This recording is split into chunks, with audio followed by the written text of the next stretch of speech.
Hola, ¿qué tal? Yo les voy a hablar acerca de recuento de plaquetas en base a la materia de Laboratorio de Análisis Clínico con la profesora Olga Deli Vázquez Paulino. Me presento, mi nombre es Zuleika Thais Barajas Chavarretti. En la trayectoria de este video observaremos la introducción, recuento de plaquetas, cómo se cuentan las plaquetas, procedimiento para contar las plaquetas, procedimiento de conteo con plaquetas en base a la cámara de Neubauer, plaquetas en el microscopio, células sanguíneas y la bibliografía utilizada para realizarlo. Empezaremos con la introducción. ¿Qué son las plaquetas?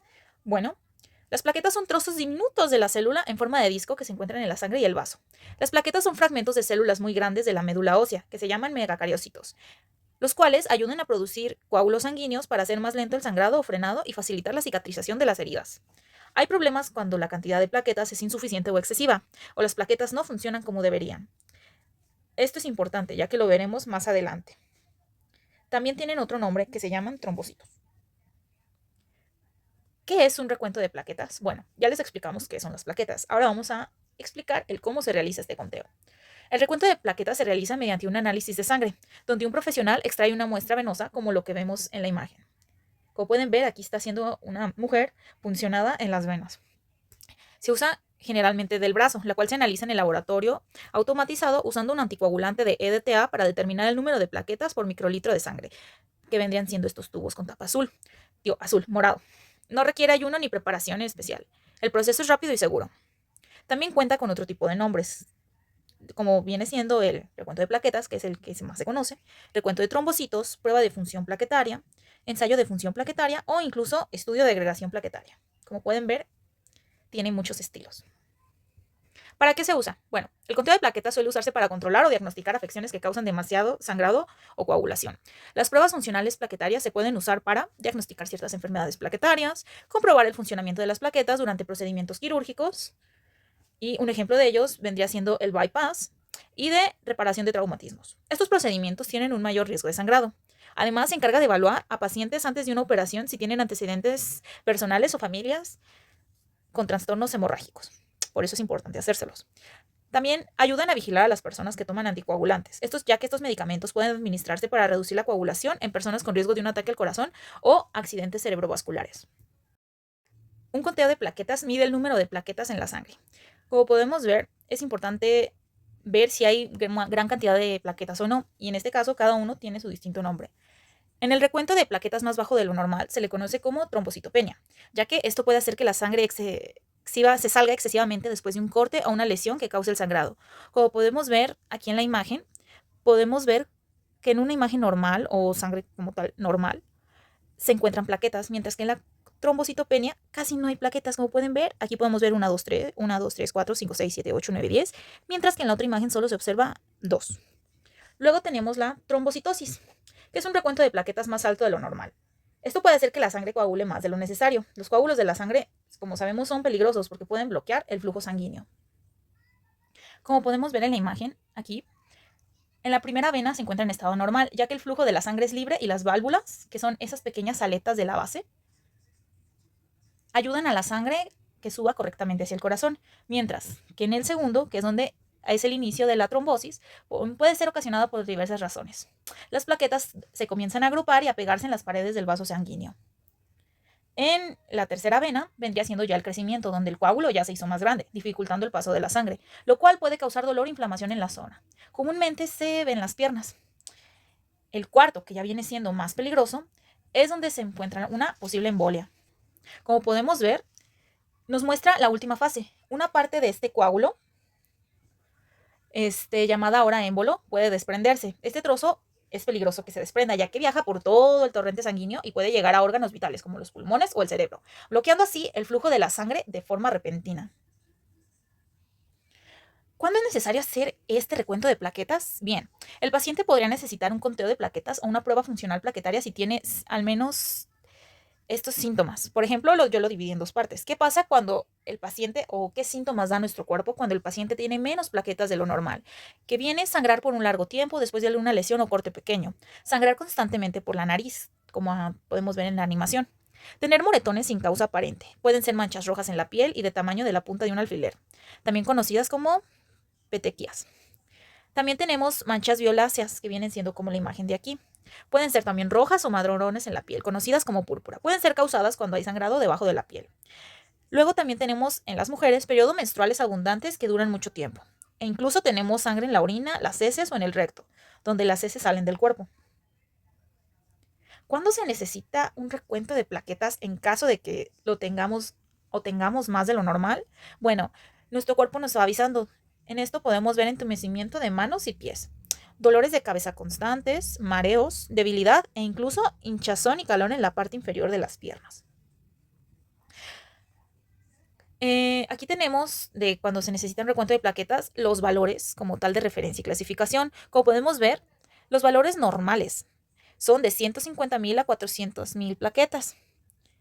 Luego, cuando tenemos las plaquetas altas, sería arriba de 400,000 y las plaquetas bajas arriba de 150,000. En las plaquetas bajas tenemos distintas clasificaciones, que viene siendo leve de 100 a 150,000, moderada de 50,000 a 100,000, seria o grave menos de 50,000 plaquetas.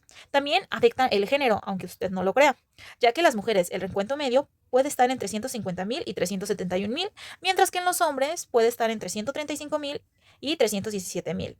Ahora, ¿cambia con los niños y los recién nacidos? Bueno, como podemos ver, no cambia mucho, ya que sigue estando dentro de los mismos valores de 150,000 a 450. Se considera bajo cuando lo tienen menor a 150,000 y pues se considera moderado entre 50 y 100, igual que con los adultos. En recién nacidos los rasgos son similares, generalmente entre 150,000 y 450,000, pero en el caso de los niños los valores pueden cambiar según el laboratorio. Contamos con varios procedimientos para el conteo de plaquetas, principalmente el automatizado, el manual, que es el que vamos a hablar acerca del de cámara de Neubauer, o el indirecto, que es estimación en frote sanguíneo. Procedimiento para conteo de plaquetas con cámara de Neubauer. El hemocitómetro o cámara de Neubauer puede considerarse un tipo de portaobjetos especializado en el conteo de las células, para lo cual cuenta con una cuadrícula como la que aparece en la imagen de portada, que viene siendo aquí. No sé si se logra apreciar mucho, pero igual lo veremos más adelante. Para ello necesitamos materiales, como en todo proceso. En este caso ocupamos nuestra muestra sanguínea en un tubo de EDTA. Solución diluyente, que puede ser oxalato de amonio o bien líquido de Rees, pero comúnmente es el oxalato de amonio al 1%. En ambos casos, su aplicación conseguimos la lisis y hematices y evitar la agregación de las plaquetas. El líquido Rees-Secker presenta la ventaja adicional que incorpora a su composición un colorante azul que facilita la visualización de las plaquetas al quedar teñidas de azul. También tenemos las pipetas de toma de 101 mililitros o, en su defecto, micropipeta y un Eppendorf. El agitador, este es opcional. El hemocitocrómetro, el cubreobjetos o un microscopio de contraste de fases o microscopio óptico. Este se utilizará para poder hacer el conteo de una manera fácil y eficaz. Procedimiento, seguimos. Dilución de muestra para el recuento de leucocitos y hemocitocrómetro. Bueno, como podemos ver, el instrumento especializado es la pipeta de toma, que viene siendo como la que está aquí. En nuestro caso, utilizaremos la de 101 mililitros, que viene siendo la primerita de aquí. Tomamos 1 mililitro de muestra sanguínea con la pipeta. Con un papel limpiamos la punta de la pipeta de posibles restos de muestra que hayan podido quedar. Daremos además en el papel pequeños toques para enrasar justamente a 1 mililitro en caso de que sea necesario.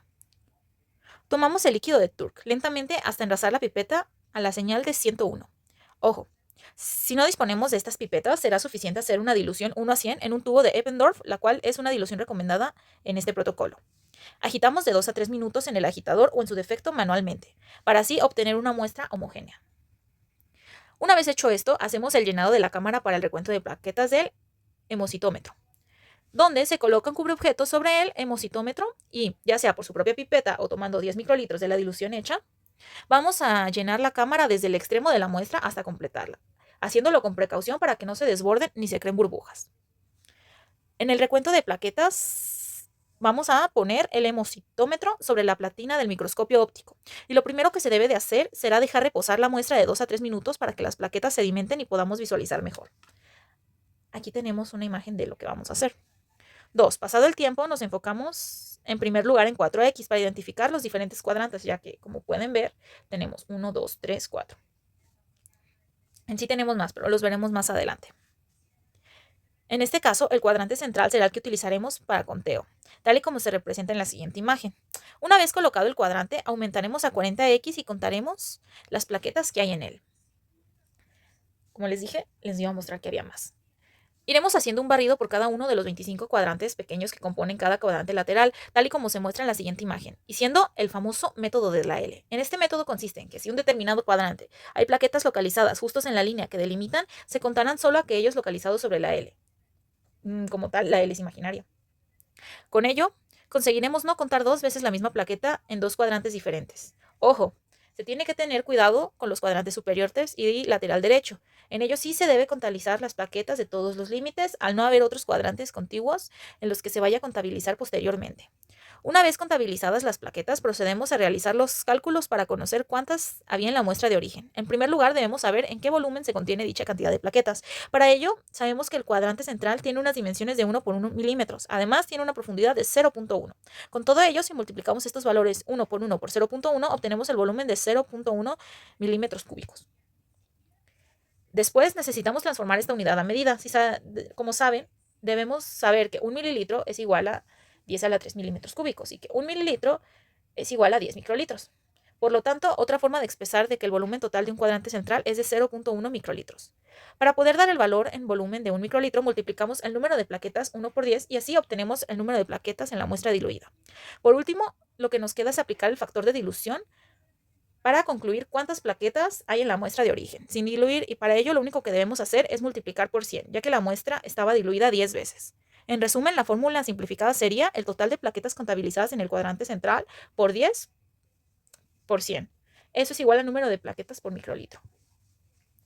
Y para concluir, comparamos los resultados obtenidos con los valores de referencia dichos, los cuales son datos obtenidos que no se aportan en sí misma información alguna, sino podemos comparar con los valores de referencia, de forma que nos permitan saber si el individuo presenta unos valores normales o por si al contrario presenta una trombocitopenia o trombocitosis. En los dos últimos casos puede ser debido a múltiples causas y debe investigarse de forma más exhaustiva, ya que puede dar indicio a alguna patología grave para el paciente. Por último, aquí tenemos las imágenes de las plaquetas, el cómo se deberían de ver a través del microscopio.